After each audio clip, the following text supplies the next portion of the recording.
America's largest private companies list by Forbes shows that 4 out of the top 20 private US companies are convenience store chains. Multi-billion-dollar businesses such as Love's Travel Stops, QuikTrip, RaceTrac, and Wawa. Some of these brands are not even that popular or known by everyone, particularly because some of them are regional. That is, they operate only in a certain part of the US.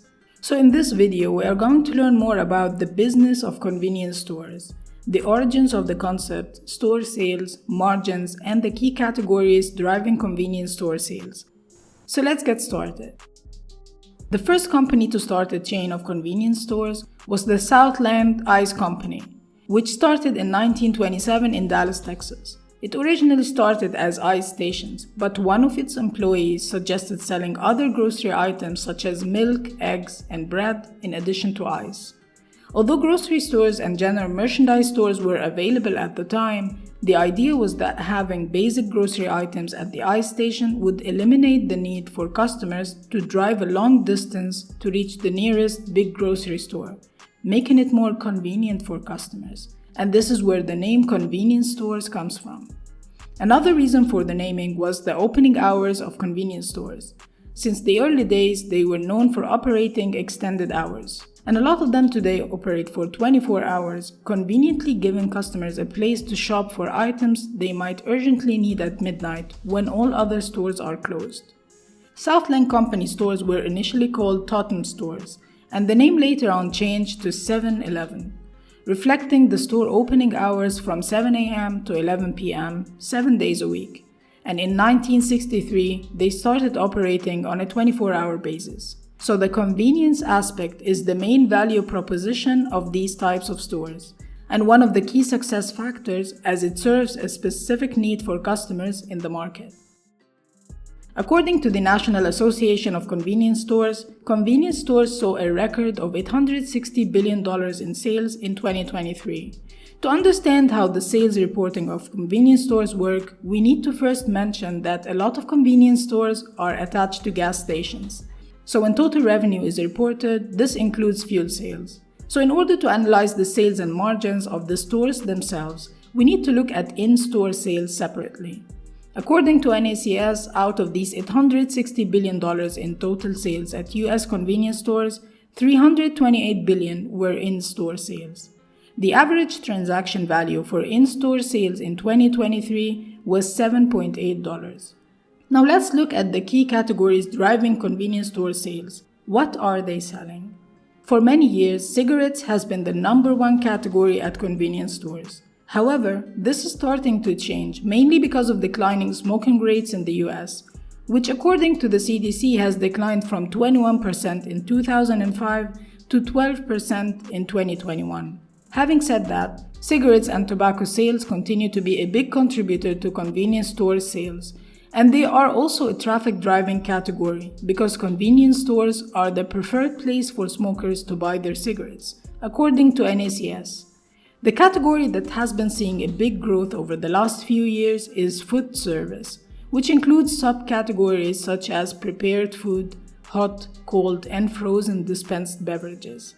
This category represented around 27% of in-store sales in 2023. But what's more impressive is its effect on margins and profits. The food service category contributed more than 37% of store profits. This is because food categories have higher margins. According to the financial reports of 7-Eleven, food categories margins range between 34% and 40%, compared to lower margins of non-food categories in the range of 18 to 20%. That's why a lot of convenience stores have been expanding their food offerings in the last few years, leading to high double-digit growth in the prepared food category in particular. According to NACS, the prepared food category has grown by 12.2% in 2023 alone, and on average, stores were selling more than $50,000 per month from this category. Other two key categories at convenience stores are the packaged beverages, contributing around 15%, and candy and snacks, generating around 10% of sales. To get an idea about how much a convenience store can make per day, we looked at data from 7-Eleven. which operates more than 13,000 locations in the US under different brand names. Out of those 13,000, 8,000 are attached to fuel stations. The data shows that the average sales per day per store between 2019 and 2021 were in the range of $5,000 to $5,500. Data from Circle K and 7-Eleven show a merchandise gross margin for convenience stores between 30 and 35%, which is higher than bigger grocery stores and supermarkets, which are normally in the range of 20s, and that's mainly for two reasons. Number one, convenience stores tend to sell at higher prices than supermarkets because of the convenience they provide by being closer to customers, and they charge for it in the form of higher prices. And the second reason is the high contribution of the food categories, which tend to have high margins between 30 and 40%, as we've just seen. When convenience store chains grow large enough and have more locations, they also start adding their own private label products to the assortment, which allows them to get higher margins on products that are typically low margin, such as grocery items. Check out our other video on Trader Joe's and how they used this private label strategy successfully. Another attractive aspect of the convenience store business, which also applies to other retail businesses in general, is scalability. Once the business nails down a successful formula in one location, it can then go and replicate the same formula across similar locations across the country, or franchise the model and let other investors in. And as more locations open, the business expands its power of distribution, which further gives it another advantage through a higher bargaining power. For more on this, watch our other video on the power of retail distribution.